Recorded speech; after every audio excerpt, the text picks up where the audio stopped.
আপনার মা এখন আপনার কোলে, আপনার মা এখন আপনার আন্ডারে, আপনার মা এখন বিছনায় পড়ে গিয়েছেন। আপনি ছেলে, আপনি মেয়ে, আপনার মার দেখাশোনা করবেন। আপনার মা জামাই প্রস্রাব করেছে, আপনার মা জামাই পায়খানা করেছে, আপনি ছেলে সেগুলো পরিষ্কার করবেন, আপনি ছেলে সেগুলো ধোয়া পাকলা করবেন, আপনি ছেলে আপনার মার দেখাশোনা করবেন, আপনি ছেলে আপনার মাকে দেখাশোনা করবে।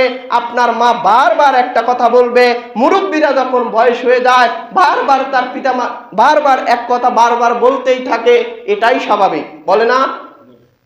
মুরব্বীরা যখন বয়স্ক হয়ে যায়, বিছানায় পড়ে যায়, দেখবেন যে ভালো কথা হোক আর মন্দ কথা হোক, এক কথা বারবার ঘুরে ফিরে বলবে, বলে কিনা? বলে। যখন আপনার বাবা মা এক কথা বারবার যদি বলে, তখন আপনি ছেলে হয়ে, আপনি মেয়ে হয়ে, তখন আপনি তাদেরকে ধমকের সুরে, তাদেরকে আপনি রাগান্বিত হয়ে উফ শব্দটা বলতে পারবেন না। এটা আপনার রবের নির্দেশ। যেভাবে আপনি ছোটবেলায় তাদের কাছে লালিত পালিত হয়েছেন, কত স্নেহ করে, কত ভালোবেসে আপনাকে লালিত পালিত করেছেন, আপনাকে বড় করেছেন।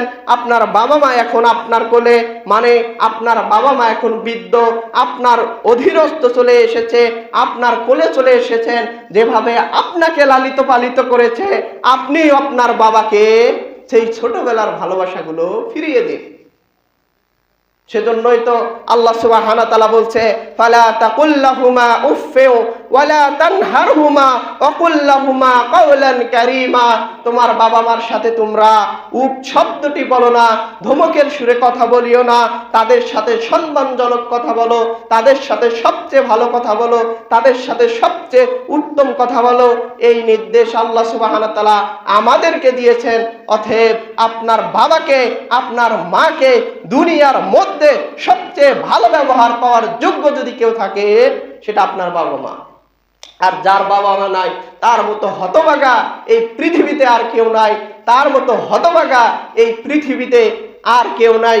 আপনার মা বাবা জীবিত আছে মানে আপনার জান্নাতে যাওয়া সবচেয়ে সহজ শর্টকাট রাস্তা এখনো জীবিত আছে। তা আমি আপনাকে কি দিয়ে বুঝাই?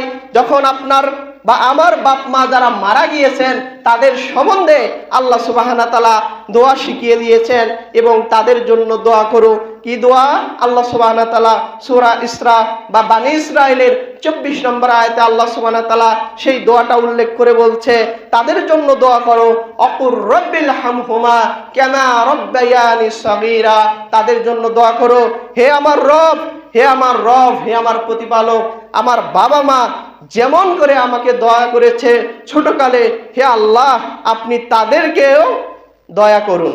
এই দোয়া আল্লাহ সুবহানাহু ওয়া তাআলার কাছে করতে হবে। প্রত্যেক সালাতে আপনি আপনার বাবা মার জন্য দোয়া এটা করবেন, মানে করবেনই। কি দোয়া? এটা সবাই জানি আমরা, অকুর রব্বিল হামহুমা কামা রাব্বায়ানি সগীরা। এই দোয়াটা আমরা প্রতিনিয়ত যখনই আপনি সালাত শেষ করবেন, অথবা সালাতের মধ্যেও পড়া যায়, তাশাহুদ দরুদ শরীফ দোয়া মাসুরা শেষ করবেন, আপনি এই দোয়াটা করবেন পিতামাতার জন্য। তাদের নামে দান সদকা করবেন। তাদেরকে আপনি যদি জীবিত থাকে সবচেয়ে বেশি তাদেরকে আপনি ভালোবাসবেন, তাহলে আপনার কপাল খুলে যাবে। আপনি দুনিয়াতে যদি মিসকিন ইতিম হয়েও থাকেন, অসহায়ত্ব থাকেন, তাদের ভালোবাসা যদি আপনার কপালে থাকে, তাদের দোয়া যদি আপনার নসিবে থাকে, আপনি আল্লাহ চায় যদি আপনি অনেক বড় হতে পারবেন ইনশাআল্লাহ।